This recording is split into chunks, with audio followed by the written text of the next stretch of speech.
कारोबारी दिन था। अब हम नए साल की तरफ अग्रसर हो रहे हैं, आप भी जानते हैं और अच्छे से जानते हैं। अब इस समय आपको पता है कि बिल्कुल हाई राइज मार्केट है और इस समय मैं अगर आपको सावधानी की सलाह देता हूं तो शायद बहुत सारे लोगों को गुस्सा भी आता है कि यार कैसा बेवकूफ आदमी है, जब लोग कमा रहे हैं तो हमें फिर ये सावधान रहने के लिए बोलता है, हमें फिर बोलता है कि थम जाओ, रुक जाओ। मैंने आपको कई सारे कोर्स के साथ, वॉरेन बफे वगैरह के कोर्स के साथ भी मैंने आपको समझा दिया है। अब मैं कुछ म्यूचुअल फंड के रोचक फैक्ट्स आपके पास रखता हूं, सामने रखता हूं, जिसको कि आपको सुन करके और समझ करके फिर आपको समझ में आएगा कि नहीं मैं ऐसा क्यों बोल रहा हूं। यार दोस्तों, आप ये मान करके चलो, आज के टाइम पर लोगों की अवेयरनेस, कोई इसमें दो राय नहीं है कि कोविड के बाद में 2020 के बाद में फैली है। कई सारे म्यूचुअल फंड एक्सपर्ट्स का आप स्टेटमेंट देख लो और आप स्टडी कर लो कि पहले के टाइम पर म्यूचुअल फंड को प्रमोट करना, उसमें पैसे लेना, जब ऑफलाइन का टाइम होता था तो चेक का टाइम होता था, कितने सारे आपके डिस्ट्रीब्यूटर्स की, एजेंट्स की और इनकी जरूरत पड़ती थी। आज के टाइम पर हमारे जैसे, उनके जैसे जिनको अच्छे से समझ है वो आप लोगों को फ्री ऑफ कास्ट अवेयर कर रहे हैं। इसलिए अवेयर कर रहे हैं कि ताकि आपके ऊपर जानकारी फैले।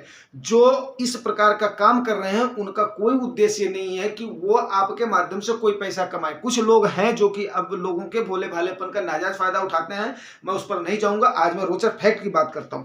रोचक फैक्ट इसमें यह है कि आप देखिए 2002 में, बहुत ही रोचक जानकारी दे रहा हूं, आप ध्यान से सुनिएगा। 2002 में आपके कंप्लीट म्यूचुअल फंड हाउस का जो, आपको मालूम है कितना ईएम था कंप्लीट का, और जिसमें बोलबाला किसका था? बोलबाला केवल एक चीज का था, वो था यूटीआई का। और बाकी जितने थे, फ्रैंकलिन थे, ये थे, वो थे, निप्पॉन इंडिया उस समय जो है पुराना था, एसबीआई थे, कुछ ऐसे थे, वो शुरू कर रहे थे, बट यूटीआई का बोलबाला था। उस समय टोटल का मिला करके इन्होंने सेलिब्रेशन किया था जब इनके पास 1 लाख करोड़ रुपया हुआ था।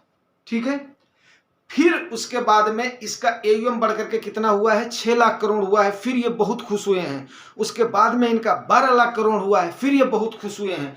उसके बाद में इनका मालूम है आपको कितना हुआ है? जब 22 लाख करोड़ हुआ है टोटल एयूएम, वो कब हुआ है पता है? 2021 में आपका 22 लाख करोड़ हुआ है। आज के टाइम पर आपको पता है आपके म्यूचुअल फंड का कंप्लीट का एयूएम कितना है? 47 लाख करोड़ रुपया है। तो आप ये समझ करके चलिए कि जैसे कुछ लोगों ने कई सारी चीजों में अपने पैसे गंवाए हैं, वो बताना है आपको, मेरा काम है। अब 1 लाख से 47 लाख का सफर कितने दिन में हुआ है? टोटली 21 साल में, 2002 और 2023 आपका बीतने जा रहा है। आज ये बताना आपको जरूरी है कि 1 लाख से लेकर के हमारे कंप्लीट एएमसी ने, कंप्लीट म्यूचुअल फंड हाउस ने कितना कंप्लीट किया है? 47 लाख करोड़ रुपए की जर्नी को तय किया है। अब कई सारे लोगों ने क्रिप्टो ने इन्वेस्ट करके अपने बहुत सारे पैसे गंवाए हैं, जो कि मैं रोकता हूं। अगर आपको जानकारी नहीं है तो आप ऐसे हाथ मत डालो, रातों रात अमीर बनने की कोशिश मत करो। आप लोगों को समझ में ना आए उससे मेरे को कोई फर्क नहीं पड़ता है। आप लोग 1 बार देखोगे, 4 बार देखोगे, सही तरीके से आ जाएगी। जब आपका हाथ चलेगा ना, अभी आप दे रहे होगे गाली, क्या चूतिया आदमी है यार, इतनी हाई राइज मार्केट है, दुनिया बूम बूम कर रही है और ये हमें रोक रहा है। देखिए फ्यूचर एंड ऑप्शन में कितने लोगों ने गंवाया है, पबजी खेल करके कितने लोगों ने गंवाया है, लूडो खेल करके कितने लोगों ने गंवाया है, और क्रिकेट में सट्टा लगा करके कितने लोगों ने गंवाया है, उसकी कोई मिसाल नहीं है दोस्तों। तो सो भाई, ये मेरा काम है, मेरा धर्म है, मेरा फर्ज है आपको रोकना। बिकॉज अगर हमें जानकारी प्राप्त है, अगर हमें एक्सपीरियंस है, तो उस एक्सपीरियंस को, अगर आपका ये मुझे एक माध्यम मिला हुआ है आपसे शेयर करने का, तो मैं आपसे क्यों ना शेयर करूं, कि ताकि ये जनहित का भी काम हो जाए, आपकी भी भलाई हो जाए, और हो सकता है कि मेरा भी भला उसी वजह से हो रहा हो, क्योंकि मेरी सोच पॉजिटिव है।